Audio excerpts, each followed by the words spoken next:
दूसरा अपना जो टॉपिक है वो है कारक प्रकरण। कारक शब्द कैसे बना, क्या क्या इसमें चीजें हैं, इनके बारे में विचार करेंगे। तो कारक शब्द कैसे बना, कारक शब्द की उत्पत्ति या व्युत्पत्ति और उसका अर्थ। क्रि धातु और णउल प्रत्यय दो चीजों से कारक शब्द की उत्पत्ति होती है। कारक शब्द बनने के लिए दो शब्द मिलकर बने, एक तो धातु है और एक क्या है, णउल प्रत्यय है। इन दोनों से मिलकर क्या बना है, कारक बना है। कारक शब्द का शाब्दिक जो अर्थ है वो क्या है, करने वाला। कारक शब्द का शाब्दिक अर्थ क्या है, किसी काम को करने वाला। सूत्र, तीन सूत्र है इनको बनाने के लिए। व्याकरण में तीन अलग अलग सूत्रों का प्रयोग करके इनको बनाया जाता है। एक है क्रिया जनक जनकम कारकम, क्रिया जनकम कारकम। दूसरा सूत्र है क्रिया जनक त्वम कारकम और तीसरा है क्रिया करोति इति कारकम। इन तीन सूत्रों में का जो प्रयोजन है, इनका प्रयोजन क्या है, कारक का निर्माण करना है।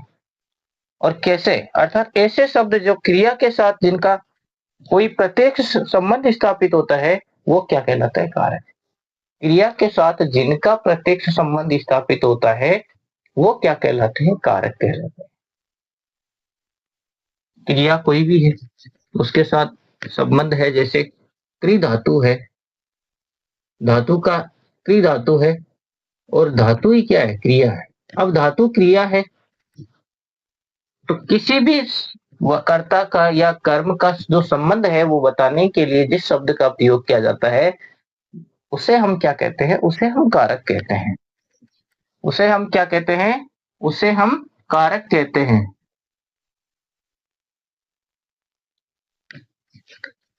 तो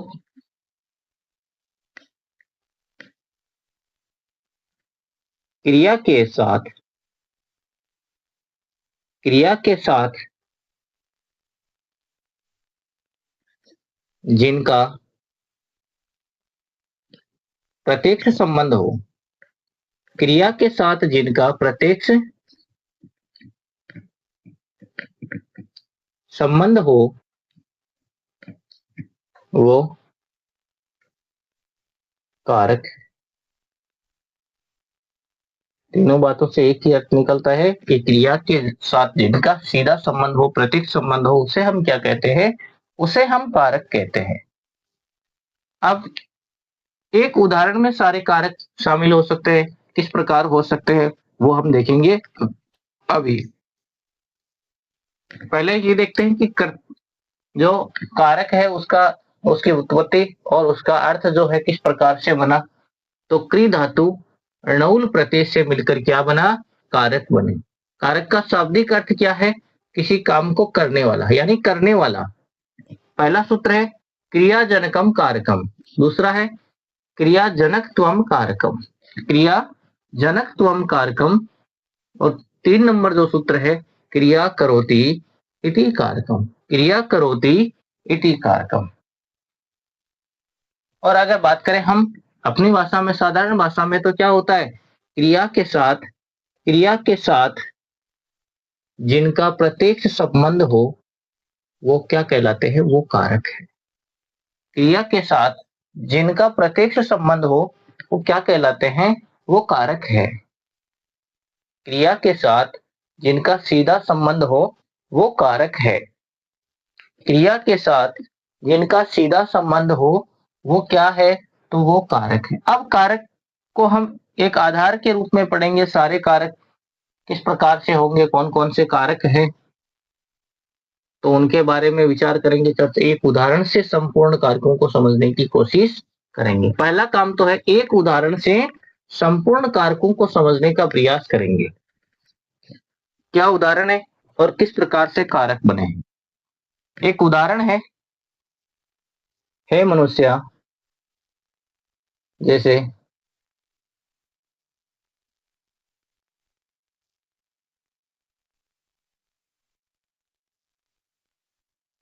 है मनुष्य नरदेवस्य पुत्र, नरदेवस्य पुत्र जयदेव जयदेव है नरदेवस्य पुत्र जयदेव है स्वहस्तेन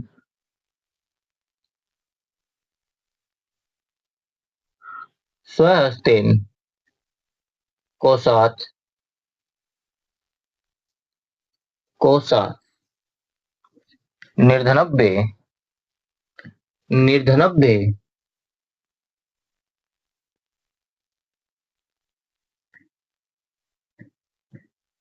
निर्धनब्बे ग्रामई धनम ददाति ग्रामई धनम एक उदाहरण से जितने सारे कारक है उनको एक बार हम ध्यान से पढ़ेंगे समझेंगे, उसके बाद में सारे कारकों को अलग अलग प्रकार से विभाजित किस प्रकार से किया जाता है, कौन कौन से उनमें सूत्र लगते हैं, वो सारी प्रक्रियाएं पढ़ेंगे। ये जो संपूर्ण क्लास है किसी भी कंपटीशन एग्जाम के लिए और कक्षा 8, 9, 10 इन सब के लिए भी ये उतनी कारगर है जितनी किसी कंपटीशन एग्जाम के लिए। अब सबसे पहले बात करते हैं कारक कितने होते हैं। तो कारक कितने होते हैं, कितनी विभक्तियां होती है, इनको समझने के लिए कौन कौन से कारक होते हैं उन कारकों के बारे में चर्चा करेंगे, वो करेंगे आगे। लेकिन पहले एक बार इनको सही तरीके से समझेंगे, प्रश्न बनाएंगे, उनके उत्तर बनाएंगे, कौन कौन से प्रश्न हैं और कौन कौन से उत्तर हैं। सबसे पहले बात करते हैं प्रश्न की। तो प्रश्न नंबर 1, प्रश्न फर्स्ट है कै ददाती। ददाती दा धातु की क्रिया है और जितने सारे क्वेश्चन बनेंगे उनके हम उत्तर इधर लिखेंगे। कै ददाती कौन देता है, कै ददाती यानी कौन देता है, तो उत्तर क्या मिलेगा, नरदेवस्य पुत्र पुत्र नरदेव का पुत्र है पुत्र जयदेव जयदेव है ददाती पुत्र जयदेव ददाती। दूसरा है किम ददाती।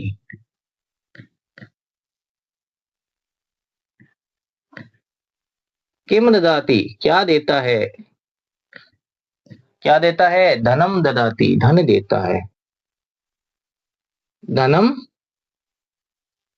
ददाती क्या देता है, धन देता है। केन ददाती किससे देता है, केन ददाती किससे देता है, स्वहस्तेन। तो किससे देता है, स्वहस्तेन अपने हाथ से देता है, स्वहस्तेन ददाती। हर प्रश्न का उत्तर मिल रहा है, हर प्रश्न के उत्तर के पीछे एक कारण है कि उनमें एक न एक कोई कारक है। जितने सारे कारक है सभी कारकों को हम इस प्रकार से लिखेंगे। उसके बाद में कसमें या किब्बे ददाती, कसमें या किब्बे ददाती, कसमें या किब्बे ददाती इसको देता है निर्धनब्बे ददाती। निर्धनब्बे ददाती निर्धनब्बे ददाती। कस्मात ददाती कहां से देता है, कस्मात ददाती कहां से देता है, कोसात यानी खजाने से देता है। कहां से देता है, खजाने से देता है। तो कोसात ददाती कहां से देता है, खजाने से देता है। कुत्र ददाती कहां देता है,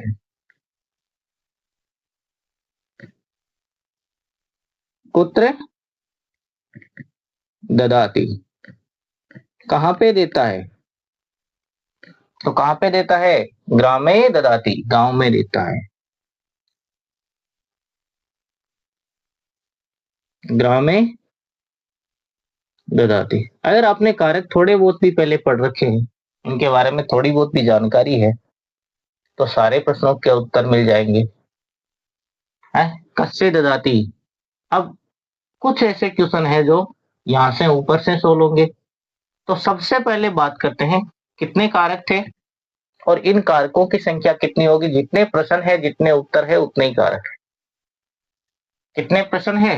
1, 2, 3, 4, 5 और 6। कितने प्रश्न है?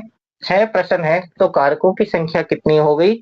6 हो गई। अब 6 कौन कौन से कारक है आपने थोड़े बहुत पहले पढ़ रखे हैं, समझ रखे हैं, तो एक बार इनके नाम देख लेते हैं, उनके बाद में चर्चा करेंगे। सबसे पहले बात करते हैं कौन सा कारक? कर्ता कारक। कर्ता कर्ता कारक। और कर्ता कारक में कौन सी विभक्ति? तो प्रथमा। कर्ता कारक में कौन सी विभक्ति होगी? ये तो गई अपने कारक और ये हो गई अपनी विभक्ति। कर्ता कारक में कौन सी विभक्ति? तो प्रथमा विभक्ति है। दूसरा है धनम ददाति। तो दूसरे में कौन सा? 2 नंबर पे जो कारक है कर्म कारक। कर्म कारक यानी कौन सी विभक्ति? द्वितीय विभक्ति। कर्म कारक में कौन सी विभक्ति? द्वितीय विभक्ति। स्वहस्तेन कौन सी विभक्ति? तृतीय विभक्ति। और कारक कौन सा? कर्ण कारक। कर्ण कारक कौन सी विभक्ति? तृतीय। निर्धनव्य कौन सी विभक्ति? चतुर्थी विभक्ति। और कारक कौन सा? संप्रदान कारक। संप्रदान कारक कौन सी विभक्ति? चतुर्थी विभक्ति। कौन सी? चतुर्थी विभक्ति संप्रदान कारक। कस्मात ददाति, कोशात ददाति। तो इसमें अपादान कारक। अपादान कारक और अपादान कारक में कौन सी विभक्ति? पंचमी। अगर आपने नाम सुन रखे हैं ना कारकों के, तो भी आपका काम हो जाएगा लगभग यहाँ से। और ग्रामई ददाति, कुत्र ददाति कहाँ देता है? गांव में देता है। कहां पर देता है? गांव में देता है। तो कौन सा कारक और कौन सी विभक्ति? अधिकरण कारक है। अधिकरण कारक है। और विभक्ति कौन सी है? तो विभक्ति है सप्तमी। एक विभक्ति नहीं आई है। नंबर के हिसाब से देखें तो प्रथमा है, द्वितीय है, तृतीय है, चतुर्थी है, पंचमी है, सप्तमी है। यानी कौन सी नहीं है? षष्ठी नहीं है। तो षष्ठी विभक्ति में जो कुछ है वो कारक नहीं है। उसकी चर्चा हम आगे करेंगे। तो सबसे पहले बात करें हिंदी में इनका क्या अर्थ होता है। नरदेव से पुत्र, नरदेव का पुत्र। स्वहस्तेन जयदेव, नरदेव का पुत्र कौन है? जयदेव। स्वहस्तेन यानी अपने हाथ से, कोसात खजाने से, निर्धनभ्य निर्धनभ्य निर्धनभ्य ग्रामे धनम ददाति, ग्रामे धनम ददाति, धनम ददाति। तो सबसे पहले बात करते हैं कौन कौन सी चीजें हैं। दा धातु का प्रयोग हुआ है। दा का अर्थ होता है देना। दा यानी देना, क्रिया है। रूप बना ददाति। दा धातु का क्या रूप बना? ददाति।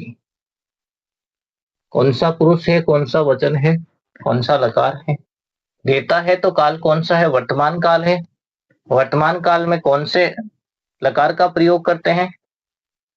तो लट लकार का प्रयोग करते हैं। और लट लकार में कौन सा पुरुष है? प्रथम पुरुष का एक वचन का रूप है। ये कौन सा है? प्रथम पुरुष एक वचन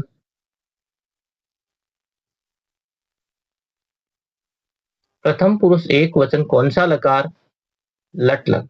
कौन सा लकार? लट लकार। प्रथम पुरुष एक वचन लट लकार का यहाँ पर प्रयोग किया जाता है और इससे सारे जितने भी कौन सा काल हो गया? वर्तमान काल। काल कौन सा है? वर्तमान काल। पूरा वाक्य जो है केवल एक शब्द को छोड़कर सारा का सारा वाक्य इसी में हो रहा है। कुछ चीजें कुछ शब्द बचे हैं उनके बारे में चर्चा करेंगे। सबसे पहले बात करते हैं मनुष्य। हे मनुष्यों संबोधन है, किसी को बताया जा रहा है, किसी के हाँ किसी दूसरे व्यक्ति के बारे में किसी व्यक्ति को बताया जा रहा है, सभी लोगों को एक साथ बताया जा रहा है, तो ये क्या है? संबोधन है। अरे ओ, और ये क्या है? ये संबोधन के निशान है। संबोधन नर देवस्य। यहाँ पे देने का संबंध नरदेव से कोई नहीं है, क्योंकि देने का काम कौन कर रहा है? जयदेव कर रहा है। किससे दे रहा है? अपने हाथ से दे रहा है। कहां से दे रहा है? खजाने से दे रहा है। किसको दे रहा है? गरीबों को दे रहा है। कहां पर दे रहा है? गांव में दे रहा है। लेकिन इस शब्द का कोई संबंध नहीं है। पहली बात तो यहाँ पे षष्ठी विभक्ति है। किससे संबंध नहीं है? इसका संबंध क्रिया से नहीं है, ददाती शब्द से कोई संबंध नहीं है, लेकिन संबंध किससे है? जयदेव से संबंध है। जयदेव से संबंध है तो ये संबंध हो गया।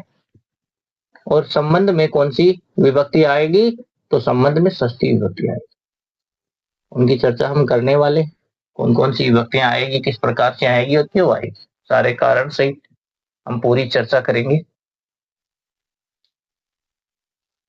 अब बात करेंगे नेक्स्ट की। एक बार देख लेते कौन कौन सी चीजें। हे मनुष्य नर देवस्य पुत्र जयदेव स्वहस्तेन कोशात निर्धनव्य ग्रामे धनम ददाति। निर्धनव्य ग्रामे धनम ददाति। हे मनुष्य, मनुष्यों को सभी लोगों को बताया गया कि हे लोगों, जो नरदेव का पुत्र है जयदेव अपने हाथ से अपने खजाने से निर्धनों को गांव में धन देता है। अब हमने छह प्रश्न बनाए थे। इसमें पहला प्रश्न कौन सा था? कह ददाती, यानी कौन देता है? देने का कार्य कौन करता है? देने का कार्य कौन करता है? तो देने का कार्य करता है जयदेव, पुत्र और जयदेव। कौन सा कारक है? कर्ता कारक है।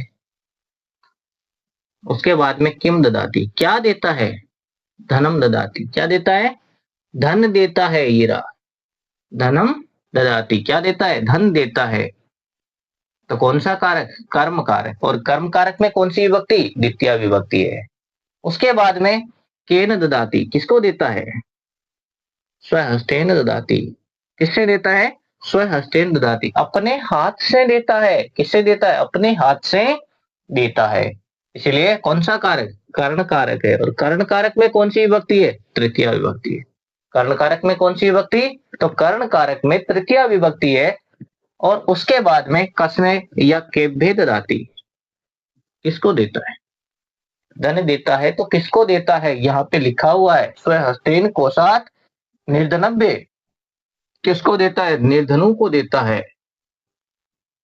निर्धनव्य ददाती, निर्धनों को देता है। दान की क्रिया होती है, उसमें संप्रदान कारक होता है। संप्रदान कारक में चतुर्थी, कर्ता दान के द्वारा जिसको संतुष्ट करता है उसकी संप्रदान संज्ञा होती है। अब संप्रदान संज्ञा हो गई, लेकिन किसको संतुष्ट किया जा रहा है?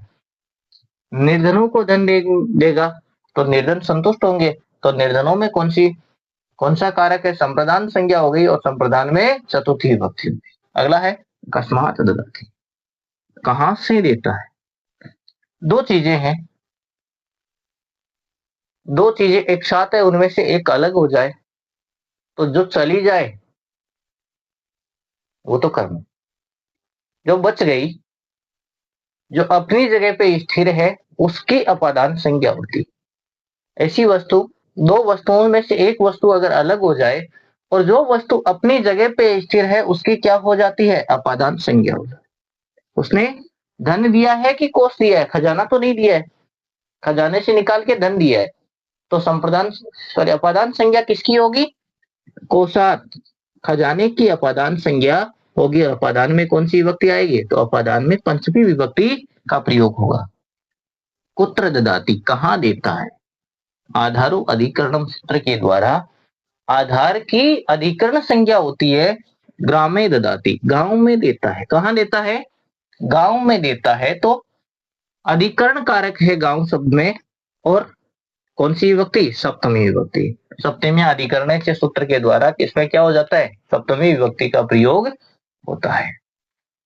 अब बात करते हैं आगे। देख लो एक बार, जिनको देखना है सही तरीके से कौन कौन सी चीजें हैं, वैसे तो बता रखी है सारी की सारी। अब आगे क्या है उनके बारे में चर्चा करेंगे।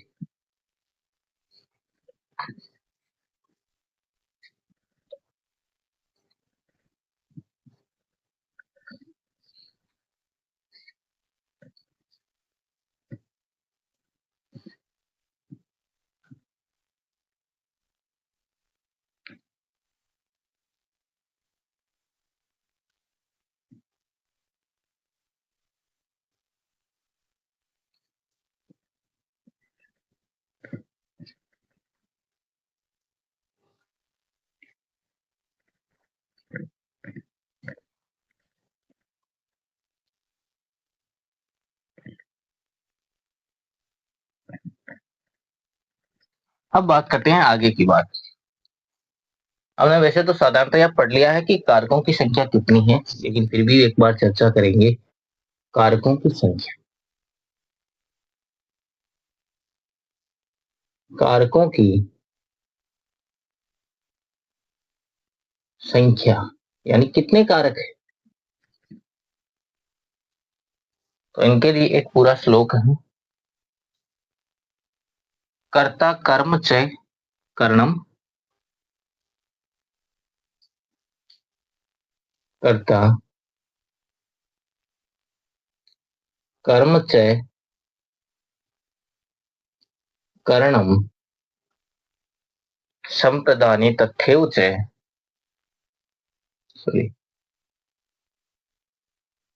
संप्रदानम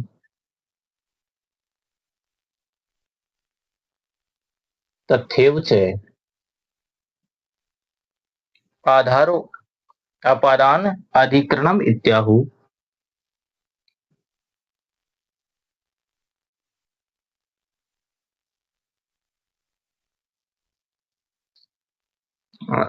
अपादान अपादान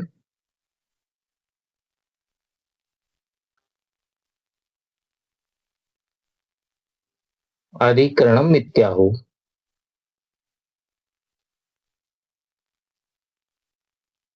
मिथ्याहु कारकाणि षट्।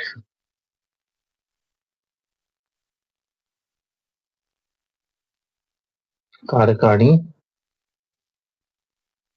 षट् कितनी संख्या, एक पूरा श्लोक है। कर्ता कर्म च करणम, कर्ता कर्म च करणम संप्रदानम तथ्येव च अपादानम अधिक अधिक अपादान अधिकरणम इत्याहु कारकाणि षट्। कौन कौन से कारक है, तो कर्ता कारक है, कर्म कारक है, कारण कारक है, संप्रदान कारक है। कितने हो गए, तीन। अब यहाँ पे दो साथ में चार हो गए। एक तो अपादान है, आपको पूरा दिखाई दे रहा है। अगला कौन सा, अधिकरण। अधिकरण कितनी संख्या हो गई, एक, दो, तीन, चार, पांच और छह। कितने कारक हो गए, छह कारक है। कारकाणी षट, कारकाणी षट कितने कारक है, तो कारकों की संख्या कितनी हो गई, छह कारक। कौन कौन से कारक हैं? कर्ता कारक है, कर्म कारक है, नंबर एक कर्ता कारक,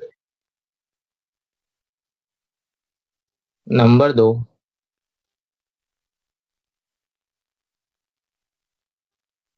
कर्म कारक, नंबर तीन कारण कारक,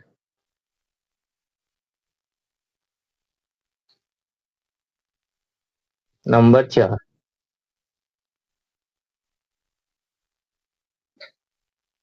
संप्रदान कारक, नंबर पांच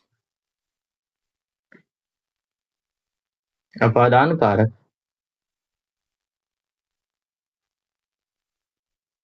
और नंबर छह पे आपका है अधिकरण कारक।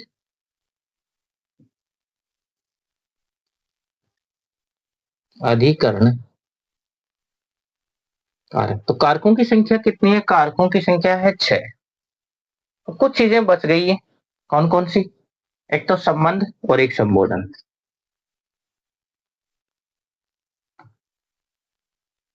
संबंध एवं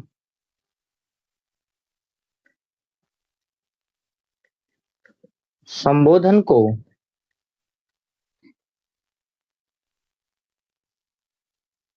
कारक नहीं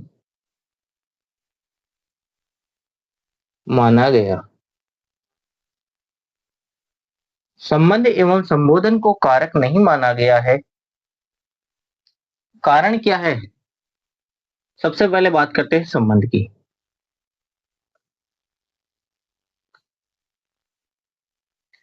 संबंध में क्रिया के साथ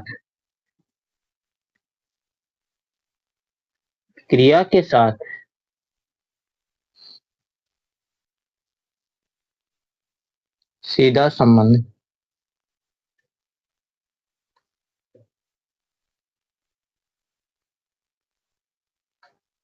नहीं होने के कारण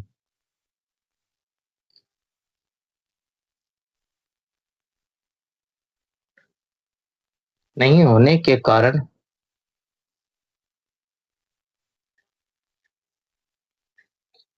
संबंध को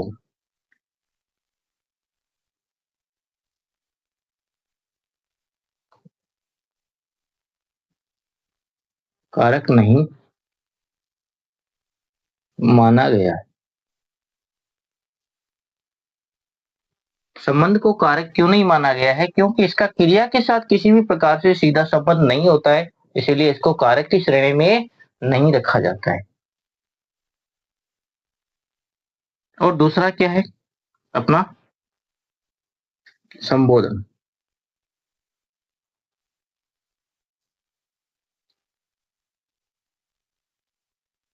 संबोधन में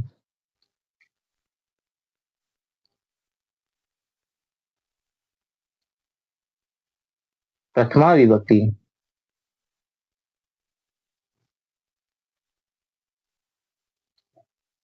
का ही प्रयोग है। संबोधन में क्या है? प्रथमा विभक्ति का ही प्रयोग है केवल, ये भी कारक की श्रेणी में नहीं है, और संबंध तो है ही नहीं।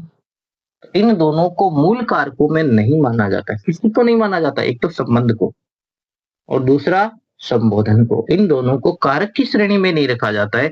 संबंध का क्या काम है? तो क्रिया के साथ सीधा संबंध नहीं है। क्रिया के साथ सीधा संबंध नहीं होने के कारण संबंध को कारक नहीं माना जाता है, कारक नहीं है ये ध्यान रखना है। दूसरा संबोधन में प्रथमा विभक्ति का ही प्रयोग होता है, ये भी कारक नहीं है, तो दोनों को कारक की श्रेणी में नहीं रखा जाता है। तो कारक कितने हो गए? छह कारक हो गए, कारकाणी षट। कर्ता कर्म च कर्ण संप्रदानम तथैव च अपादानम अधिकरणम इत्याहु कारकाणी षट। कर्ता कर्म कर्ण संप्रदान अपादान और अधिकरण, ये छह कारक है। कारक कौन कौन से छह है? संख्या पूछे जाए तो कितनी?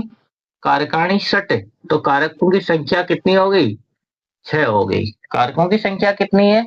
6 है। पहला कारक कौन सा? कर्ता कारक। दूसरा कर्म कारक। तीसरा करण कारक। चौथा संप्रदान कारक। पांचवा अपादान कारक और छठा अधिकरण कारक। ये 6 कारक है। इसके अलावा किसी भी कारक, किसी भी इन दोनों को कारकों की श्रेणी में नहीं रखा जा सकता है, या इनके अलावा कोई भी जो है वो कारक नहीं कहलाएगा। कारक निश्चित हो गए कि कारकों की संख्या कितनी हो गई? 6 हो गई। अब ये तो हो गई कारकों की संख्या। अब आगे पढ़ेंगे इनके बारे में कि 6 कारक कौन कौन से हैं, अब कौन कौन सी विभक्तियां होती है, विभक्तियों का प्रयोग किस प्रकार से होता है, उनके बारे में चर्चा करें। अब 6 कारक है तो 6 कारकों में विभक्तियां भी होगी। किस प्रकार से विभक्तियां होगी, इनके हिंदी में कारक चिन्ह कौन से होते हैं, उनके बारे में भी हम चर्चा करेंगे। क्योंकि हिंदी में तो कारक चिन्ह जो होते हैं वो संस्कृत में काम में आते हैं। जैसे ही हम किसी शब्द का हिंदी में अनुवाद करते हैं तो उसमें जो कारक चिन्ह है वो हिंदी के, जो कारक जो विभक्ति है वो कारक चिन्ह के रूप में प्रयुक्त हो जाती है। तो हिंदी में वो कारक चिन्ह के का कार्य करती है। और कौन कौन से 6 कारक है इनकी चर्चा करेंगे अभी। एक बार ध्यान से देखिए कौन कौन सी चीजें हैं। अब बात करें आगे।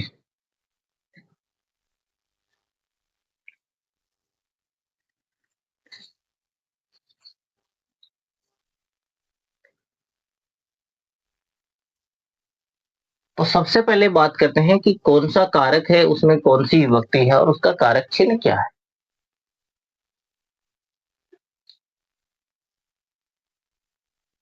कारक,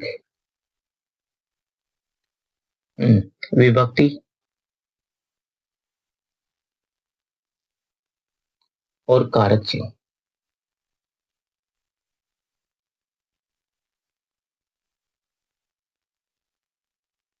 ये कहाँ है हिंदी में?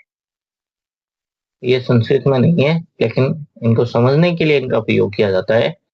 तो कारक चिन्ह हिंदी में कौन कौन से हैं? सबसे पहले नंबर 1 पे कौन सा कारक? कर्ता कारक। कर्ता कारक। और उनके बाद में इनमें एक चीज और जोड़ सकते हैं हम। इनका जो मूल सूत्र है, कारक चिन्हों को बनाने के लिए जो मूल सूत्र है वो कौन सा है? तो ये तो हो गए अपने कारक चिन्ह। किसमें? हिंदी में। उनका जो विधान सूत्र है वो कौन सा है? तो हम क्या लिख लेंगे यहाँ पे? सूत्र लिखेंगे। सूत्र लिखेंगे। सबसे पहले बात करते हैं कर्ता कारक की। कर्ता कारक में कौन सी विभक्ति है? प्रथमा विभक्ति है। कर्ता कारक में प्रथमा विभक्ति है। विभक्ति कौन सी है? प्रथमा विभक्ति है। और कारक चिन्ह का क्या है? कर्ता ने। और इनका जो मूल जो वैधानिक सूत्र है वो क्या है? स्वतंत्र कर्ता। स्वतंत्र कर्ता।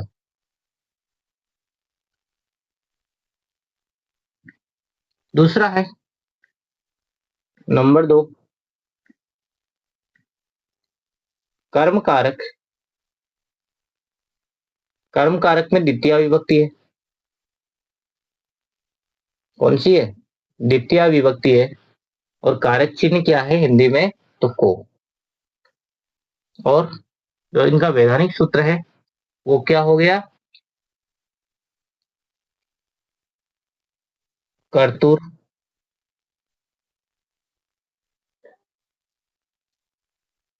लिप्सित तमम कर्म है। कर्तुर लिप्सित तम कर्म है। नंबर 3 कर्ण कारक।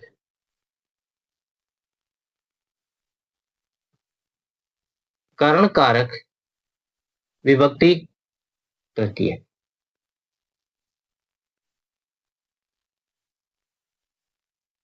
और कारक चिन्ह क्या है? से। कर्ता ने कर्म को करण से और सूत्र कौन सा है?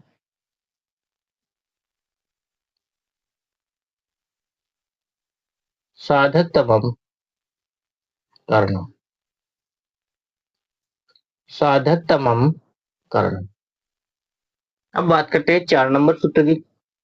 चौथा सूत्र कौन सा है? सॉरी, चौथा कारक कौन सा है? संप्रदान कारक है। संप्रदान कारक, विभक्तियां तो सारी पढ़ेंगे, लेकिन 6 कारकों को लेकर पढ़ेंगे। संबंध को भी साथ में पढ़ना पड़ेगा, संबोधन को भी पढ़ना पड़ेगा। तो यहाँ पर तो सातों चीजें आएगी। कौन सी विभक्ति? चतुर्थी। विभक्ति कौन सी? चतुर्थी। कर्ता ने कर्म को करण से संप्रदान के लिए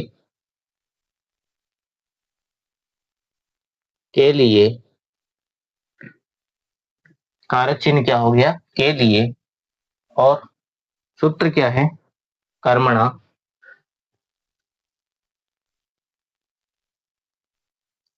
कर्मणा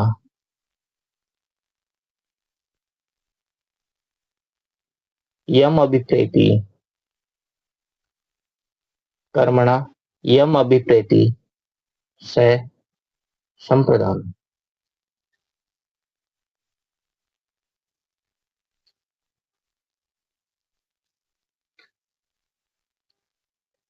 से संप्रदानम। नंबर 5 बात करते हैं अगले कारक की। तो अगला कारक है अपादान कारक। अपादान कारक, अपादान कारक में कौन सी विभक्ति? पंचमी विभक्ति। कौन सी? पंचमी विभक्ति। और कारक चिन्ह हिंदी में क्या है? तो से अलग। से अलग। सूत्र क्या है?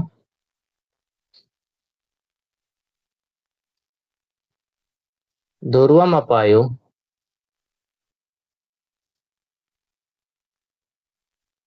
अपादान। ध्रुवम अपायो अपादानम। 6 नंबर पे क्या होगा? 5 के बाद में 6 जो षष्ठी विभक्ति है वो तो आएगी, और षष्ठी विभक्ति आएगी तो षष्ठी विभक्ति में क्या होगा? षष्ठी विभक्ति में कारक नहीं है। ये कारक नहीं है, कारकों की श्रेणी में नहीं है, लेकिन संबंध। तो संबंध को भी पढ़ेंगे, लेकिन क्या नहीं है? कारक नहीं है, ध्यान रखना है। और संबंध का के की का के की में पेपर भी होता है।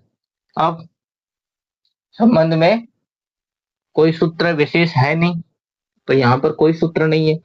संबंध के लिए कोई सूत्र नहीं है, क्योंकि जब कारक ही नहीं है तो कोई कारक विधान, कारक का जो विधान सूत्र है वो नहीं हो सकता। अगली है जो सब 6 नंबर पे आनी चाहिए वो 7 पे आ रही है। और क्या हो गया? कौन सा कारण? अधिकरण कारक। नहीं, हाँ, अधिकरण कारक। अधिकरण कारक कौन सी विभक्ति? सप्तमी विभक्ति। हम पीछे पढ़ के आए हैं, अभी इसी सीरीज में हम पढ़ रहे हैं कि अभी हमने पहले पढ़ा था कि अधिकरण कारक में कौन सी विभक्ति है? सप्तमी विभक्ति है। और कारक चिन्ह है में पे पर। में पे पर। और जो वैधानिक सूत्र है वो भी हमने देखा था।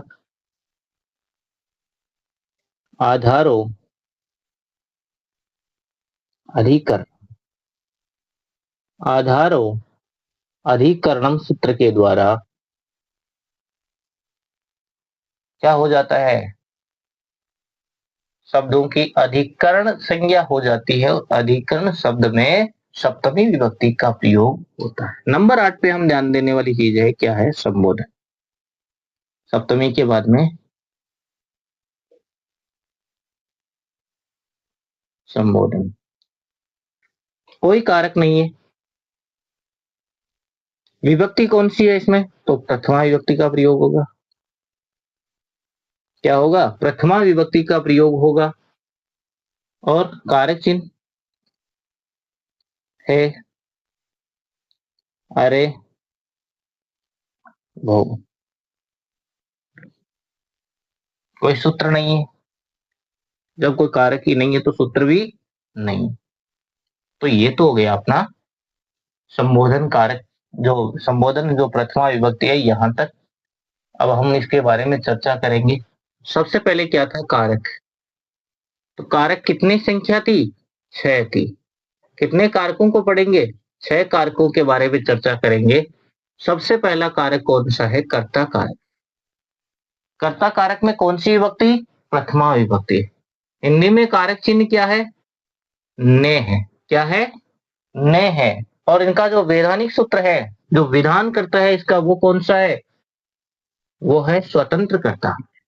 अगला है कर्म कारक। कर्म कारक में कौन सी विभक्ति, द्वितीय विभक्ति है।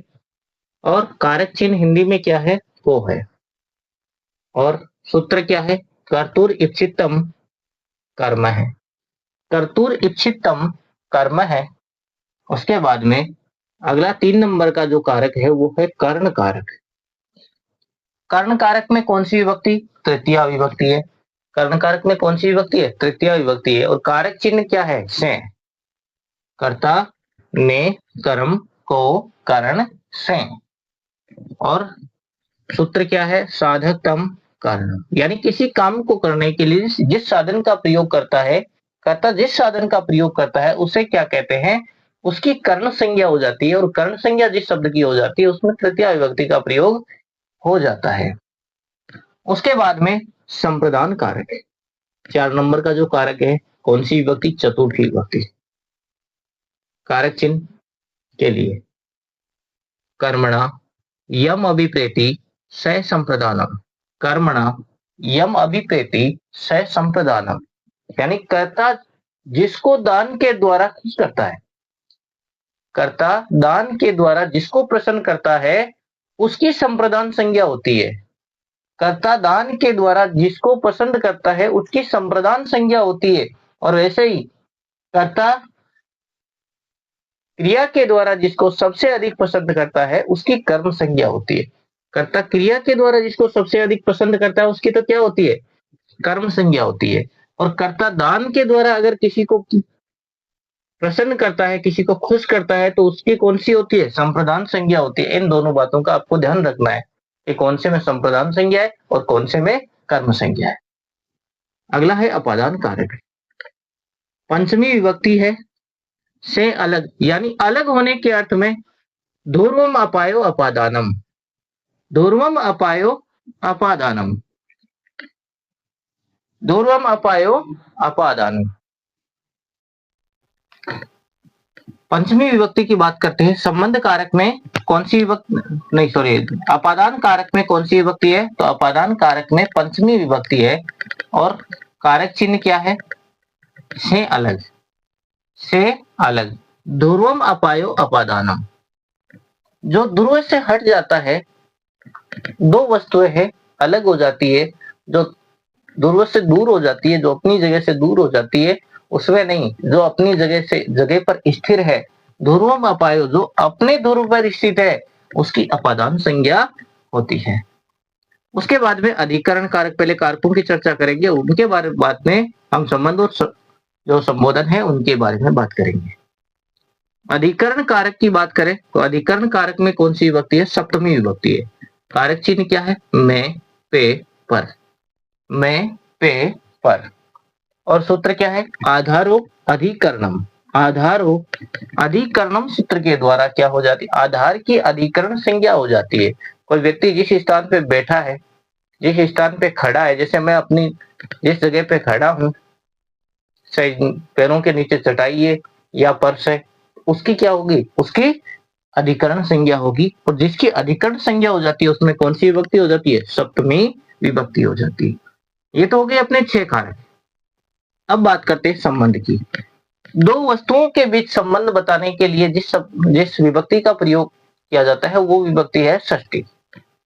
दो वस्तुओं के मध्य हो सकता है, दो व्यक्तियों के मध्य हो सकता है, एक वस्तु और एक व्यक्ति हो सकता है। संबंध बताए जा सकते हैं, लेकिन क्रिया से इनका कोई लेना देना नहीं है। क्रिया चाहे कोई भी हो, इनको कोई मतलब नहीं है। दो वस्तु और दो व्यक्तियों के बीच का जो संबंध बताया जाता है उसकी उसमें षष्ठी विभक्ति का प्रयोग होता है। जैसे, और कारक चिन्ह क्या है? का, के, की। जैसे राम का भाई, राम का भाई। रामस्य भ्राता, रामस्य भ्राता। राम का छोटा भाई, रामस्य अनुज। राम का बड़ा भाई, रामस्य अग्रज। लक्ष्मण का बड़ा भाई, लक्ष्मण से अग्रज। और लक्ष्मण का छोटा भाई, लक्ष्मण से अनुज। ये तो हो गए अपने। अब उसके बाद में अपना बच गया संबोधन। हे, अरे, भो। ये किसी को आवाज लगाने के लिए, किसी को बुलाने के लिए, किसी को संबोधित करने के लिए इन शब्दों का प्रयोग किया जाता है। और इनमें इनके जो रूप है वो प्रथमा की तरह चलते हैं। तो इनमें किस का प्रयोग होता है? प्रथमा विभक्ति का प्रयोग। कौन सी विभक्ति का प्रयोग होगा? प्रथमा विभक्ति का। प्रथमा विभक्ति का प्रयोग दो जगह होता है। एक तो कहां पर होगा? कर्ता कारक में होगा, और दूसरा कहां पर होगा? संबोधन में होगा। बाकी सबके लिए अपनी अपनी विभक्तियां हैं, लेकिन इन दोनों के लिए जो है प्रथमा विभक्ति का ही विधान है। ये अपनी आज की क्लास थी। अगर क्लास अच्छी लगे तो लाइक, शेयर एंड कमेंट करें। अच्छे अच्छे वाले। जो भी कमियां हैं, अगर आपको कोई नजर आए तो उनके बारे में भी चर्चा करें कमेंट में। सुधार करने की कोशिश करेंगे, आपको अपना बेस्ट देने की कोशिश करेंगे। नेक्स्ट जो क्लास आएगी वो इसके बाद में, जहां से इसको खत्म किया है वहीं से दूसरी क्लास शुरू हो जाएगी। तो तब तक के लिए आप सबका धन्यवाद। Thank you.